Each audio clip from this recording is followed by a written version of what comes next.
Candlewick on Brilliance Audio presents the unabridged recording of Bluefish by Pat Schmatz, performed by Luke Daniels and Kate Rudd. For my two favorite Bluefish, Jeremy Schmatz and Kim Swinehart. Chapter 1. Travis stood in front of locker number 78. The clatter and bang and yammering voices pounded at the back of his head. He started the combination, slowly spinning the dial. 17, back to the left. Kablam! Something hit the locker next to his head and sent a jolt through him. He whirled, fists up and fight juice flooding. A shoe landed on the floor next to him. New white leather with a dark blue swoosh on the heel. Travis took a shaky breath in and out and wiped his hands on his pants. He picked up the shoe and looked around. The hall was full of kids talking, laughing, slamming lockers, and heading toward class, but nobody so much as looked his way. Seemed like the shoe had thumped out of thin air.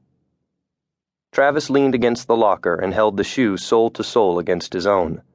It was a size or three smaller and made his ratty Converse, edged with swamp mud, look like something he'd dug out of a dumpster. A head bobbed down the hall toward him, dipping with a one-shoe walk.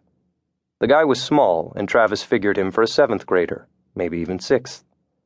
He had deep brown skin and hair cropped too short to kink, and he carried a nice new over-the-shoulder book bag. He was very tucked in and tidy, except for his shoeless left foot. His right foot wore a new white Nike. Travis waited until the kid passed, then edged up behind him. When he got close enough, he bumped the shoe into the kid's hand. The kid spun around, brown eyes big and mouth open to show a bundle of braces. Travis hustled on past, weaving into the crowd. If it were him, he wouldn't want to have a big chat. He'd just want his shoe back. First period, Travis settled into a seat on the outside row, halfway back. Social studies, Ms. Gordon. She read down the roll call, made it through to the W's, called Vita, and then tripped all over a last name. "It's Husky," said the girl behind Travis. "My public calls me Velveeta." "Think cheap cheese," called a tall guy across the room. "Ms. Gordon, you should know, Chad's kinda damaged," said Velveeta. "He repeats the same jokes over and over. I think it's a condition, but we don't talk about it." "Shut up, cheap cheese." Chad flipped her the bird behind a raised palm. "All right, enough." Ms. Gordon closed the roll book. "Chad Cormick, come on up here and pass out the textbooks."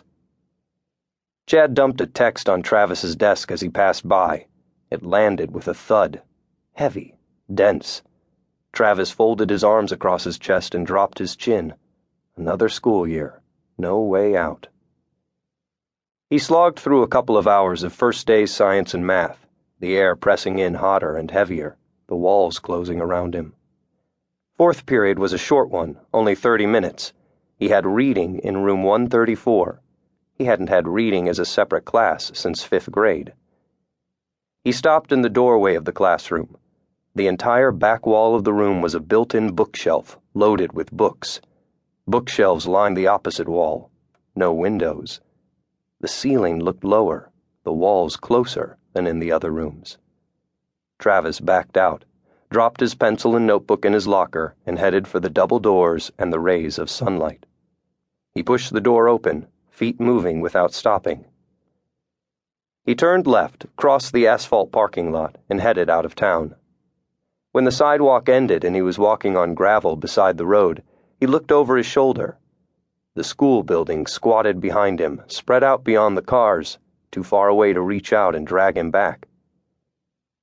Travis had run away from school the first day Grandpa left him off at kindergarten, and 3 more times after that.